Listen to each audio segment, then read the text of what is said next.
parler de guerre d'anéantissement, sans que je crois qu'il y ait réellement une définition. Je ne crois pas que dans les programmes, dans les instructions, on définisse la guerre d'anéantissement. Ça a deux conséquences. Une première conséquence que j'appellerais chronologique, et une deuxième conséquence qui est celle d'un brouillage des victimes de la guerre et des intentions de ceux qui ont perpétré des crimes. La conséquence chronologique. Revenons à Rudolf Hess. La conséquence chronologique, c'est que parler de guerre d'anéantissement, c'est littéralement supprimer toute la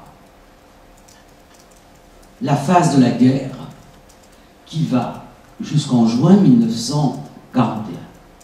Parce que si l'on considère la façon dont les Allemands mènent la guerre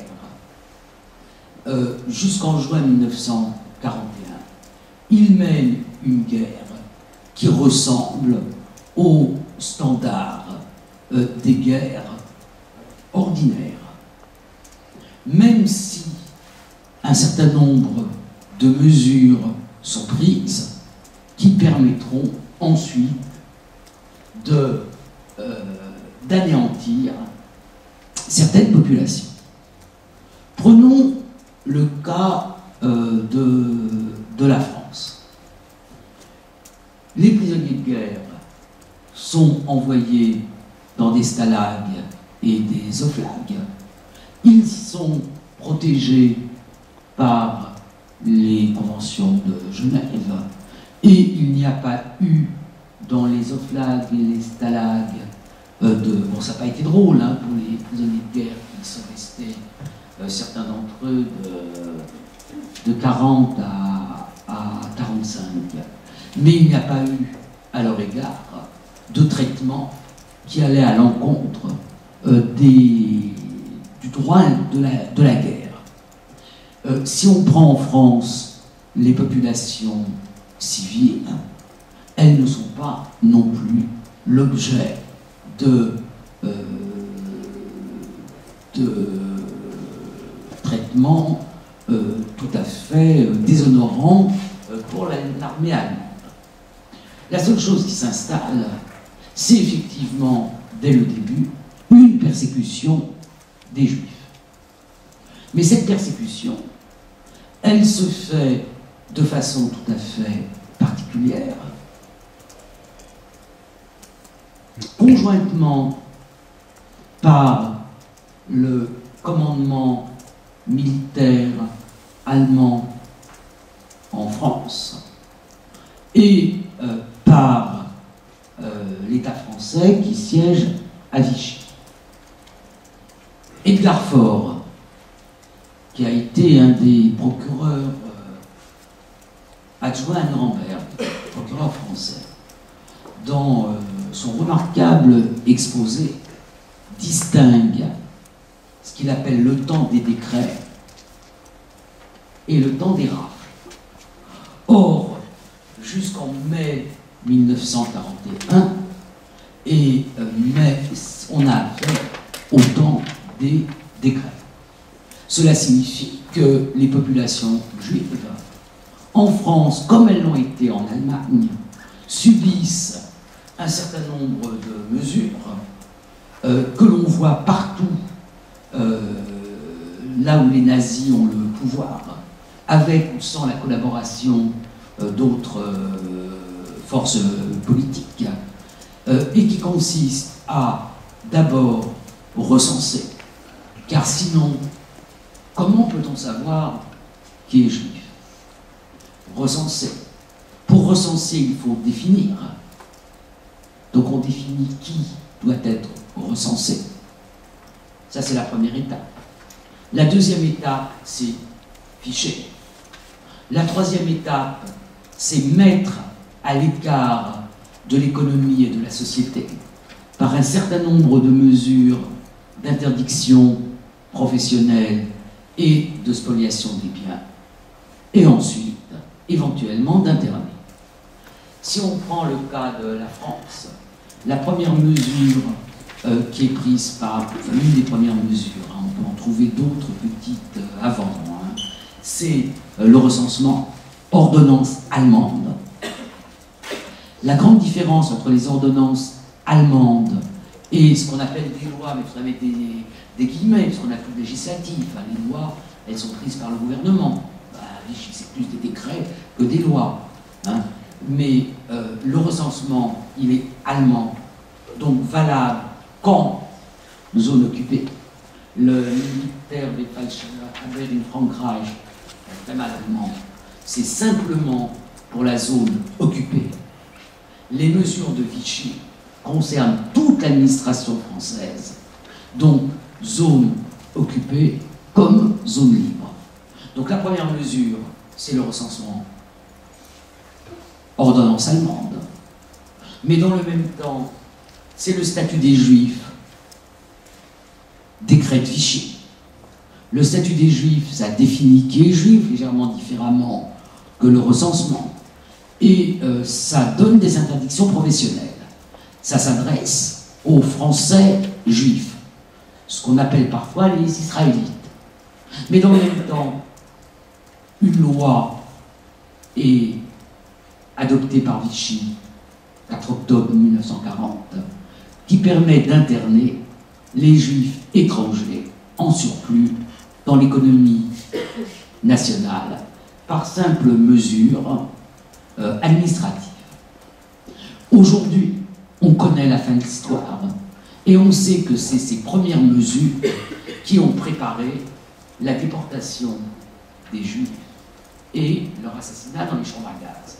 Mais en 1940, la solution finale n'est même pas décidée sous cette forme-là en Allemagne, donc il serait anachronique de rattacher ces mesures à la solution finale. En ce qui concerne l'internement des Juifs, les Juifs sont internés massivement pour une première fois en mai 1941. Pithiviers-Boulogne-Hollande, c'est la première arrestation. Ce n'est pas proprement une rafle, si on veut être précis dans le vocabulaire, parce que les gens sont convoqués, ils se présentent à leur domicile, ils se présentent au commissariat qui leur est indiqué, le commissariat de leur domicile, on les garde, on envoie la personne qui les accompagne chercher un bagage et le ramener, et ils sont conduits par autobus jusqu'à la gare d'Austerlitz, et de la gare d'Austerlitz au camp de Pithiviers-Boulogne-Hollande. La deuxième arrestation de masse, il vaut de s'y attarder quelques minutes, parce qu'elle montre bien qu'on est en train de changer, que les nazis sont en train de changer de politique en Europe, parce que le contexte a changé. C'est l'arrestation dite de Drancy, ou rafle, c'est vraiment une rafle du 11e arrondissement, qui débute le 20 août et qui se termine le 25 août. Elle est décidée par l'autorité militaire allemande sans même demander à Vichy la moindre autorisation. C'est donc les militaires allemands qui réquisitionnent la police parisienne pour procéder aux arrestations. Et elle est totalement liée au nouveau contexte qui est la guerre à l'Est. Avec la guerre à l'Est, les nazis posent une équation: résistant égale communisme égale juif. Derrière chaque résistant, il y a un communiste. Et derrière le tout, il y a la juiverie internationale. Il y a bien donc une idéologie nazie que l'on peut trouver délirante, mais on trouve toujours les idéologies délirantes une fois qu'elles sont devenues obsolètes.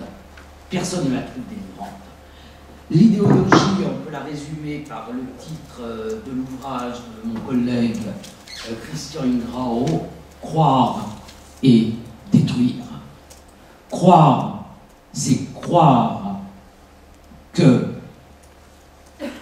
je dis volontairement on veut la disparition de l'Allemagne. On veut faire disparaître l'Allemagne. Ce sont les Juifs. Si on ne se bat pas contre les Juifs, si on ne les tue pas, l'Allemagne disparaîtra. Si on veut un Reich de 1000 ans, qui dure 1000 ans, un troisième Reich qui va durer 1000 ans, il faut éradiquer la présence juive de l'Allemagne. Et cette obsession d'une Allemagne, Judenrein, propre de juifs, Judenfrei, propre de juifs, c'est une obsession du début de l'hitlérisme. C'est les modalités de la mise en œuvre de cette obsession qui vont bouger au cours de l'histoire et selon les contextes de la guerre. Jusqu'en 1939, l'idée c'est de faire partir les Juifs, de leur donner la possibilité d'émigrer en piquant leurs biens au passage. Peut-être que vous avez vu la magnifique trilogie de Corti qui s'appelle Welcome in Vienna, et notamment le premier volet Dieu ne croit plus en nous, qui montre ce qui se passe à Vienne en 1938 après l'Anschluss. Ça existe en DVD, hein, les 3 pour 20 €, ce qui n'est pas cher. C'est remarquable, vraiment remarquable. Donc les faire partir, hein. Et puis ensuite construire une réserve, ensuite envisager une réserve à Madagascar, et puis finalement les processus qui se mettent en route et qui aboutissent à ce qu'on appelle aujourd'hui la Shoah. Donc il y a une idéologie. Qu'est-ce qui se passe pour que le 20 août 1941, très rapidement, il soit décidé d'une rafle de juifs étrangers dans le 11e arrondissement, qui va se continuer, pour que les Allemands décident de cette rafle, qui va se continuer pendant plusieurs jours par des arrestations dans tout Paris, et notamment des arrestations de juifs français connus, des avocats. Je pense à Pierre Masse, qui est aussi passé par Compiègne, notamment des avocats célèbres qui sont en même temps, c'est pas une innovation d'aujourd'hui, hein, que chez les sénateurs et les députés, il y a des avocats. Hein, on a parlé pour une partie de la Troisième République de la République des avocats. Hein, donc les avocats ont été de tout temps républicains des hommes politiques, donc des avocats qui étaient en même temps députés, sénateurs, et que les Allemands ont volontairement arrêtés. Qu'est-ce qui se passe? Il se passe tout simplement que, avec l'entrée de la Wehrmacht en Union soviétique, l'hypothèque du pacte germano-soviétique, qui pesait lourdement chez les communistes français, a été levée, que la résistance communiste est de plus en plus active. Et ce sont les arrestations de manifestants, notamment en juillet 1941, l'exécution de 2 manifestants, Gautreau, qui n'était pas juif, et Samuel Tisselman, qui l'était, qui va être le prétexte du premier acte armé en France, qui est le geste de Fabien au métro Barbès, le 21 août 1941. Alors attention, la rafle de Drancy n'est pas due au geste de Fabien, puisqu'elle le précède. Mais l'agitation communiste devient immédiatement active après le 22 juin 1941, avant de passer à la résistance armée, aux exécutions de militaires allemands et à la mise sur pied dans tous les pays d'occupation d'une politique des otages, donc d'exécution de populations civiles en représailles contre les actes d'attentats, notamment ceux contre les militaires allemands. C'est donc à partir de 1941 que la guerre va changer, que l'occupation va se durcir dans tous les pays occupés, enfin, notamment en France, et que les choses vont changer. Alors, la guerre à l'Est, est-ce qu'on peut parler d'anéantissement pour l'ensemble de la guerre à l'Est? Dans le temps, on parlait de guerre totale. La guerre totale, c'était vraiment un concept. La guerre totale, elle voulait dire plusieurs choses. Elle voulait dire que le pays en guerre avait une économie qui ne fonctionnait que pour la guerre. Elle voulait dire que l'ensemble des populations des pays en guerre étaient pris dans la guerre. Et elle voulait dire aussi que dans cette guerre, personne n'était épargné, pas même les civils. Donc la guerre totale, on peut la définir. La guerre d'anéantissement, ça me semble très difficile. Qu'est-ce qui se passe? Il se passe qu'avec l'entrée en Union soviétique, l'ennemi soviétique, l'ennemi bolchevique, l'ennemi judéo-bolchevique n'est pas considéré de la même façon que l'ennemi anglais ou français. D'abord, ce sont des Slaves. Et en tant que Slaves, ils ne sont pas très haut placés dans la hiérarchie des races, qui est la hiérarchie hitlérienne. Par exemple, la Pologne, envahie et démantelée par l'Union soviétique et par l'Allemagne nazie, la population polonaise n'est pas traitée de la même façon que la population française ne l'a été, parce que ce sont des Slaves et qu'il est décidé de les faire disparaître, mais pas rapidement, de les faire disparaître par mort naturelle. D'abord par disparition des élites polonaises. Qu'est-ce que c'est que les élites? Ce sont les prêtres, ce sont les officiers et ce sont les enseignants, notamment. Et ceux-là sont arrêtés, emprisonnés. Et les prisons étant pleines, on construit pour les élites polonaises 2 camps de concentration pour permettre de désengorger les prisons. Le premier à l'embouchure de la Vistule, qui s'appelle le Stutthof. Je prononce bien parce qu'il ne faut pas confondre le Stutthof avec le Struthof. Le Stutthof n'est pas très connu en France parce qu'on est à Compiègne.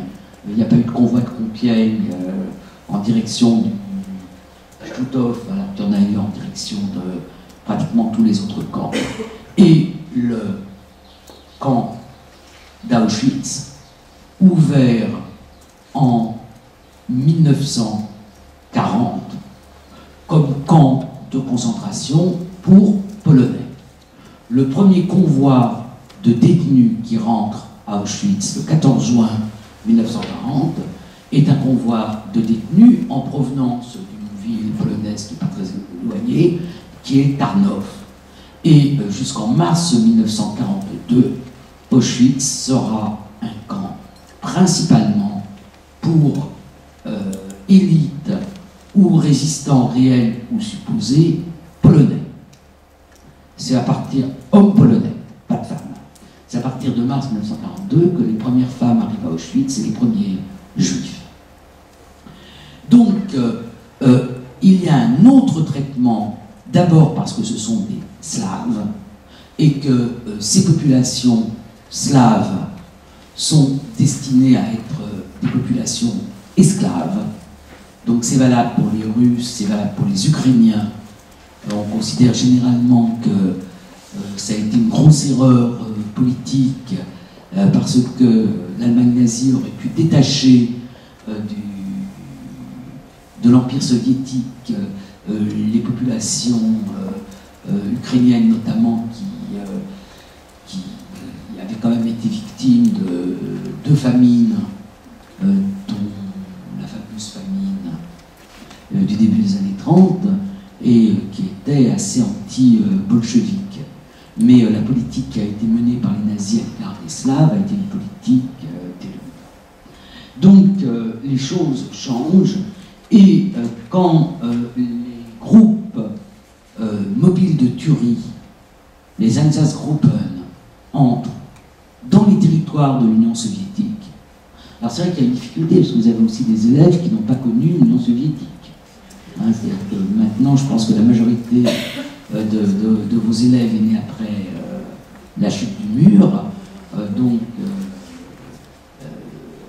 c'est vraiment un monde, enfin, ils vivent vraiment dans un monde qui a changé par rapport au monde issu de l'après-guerre. C'est-à-dire qu'on est dans un autre monde par rapport au monde qui a été configuré après 39, 45. Donc, je vais me perdre le fil. Oui, les groupes mobiles de Turie ont comme ordre, au départ, d'exécuter les commissaires politiques communistes et les hommes juifs. Et c'est qu'au bout de quelques semaines que l'ordre va se modifier et que les fusillades seront celles des hommes, femmes, enfants. Donc sur les arrières de l'armée allemande se trouvent des groupes qui appartiennent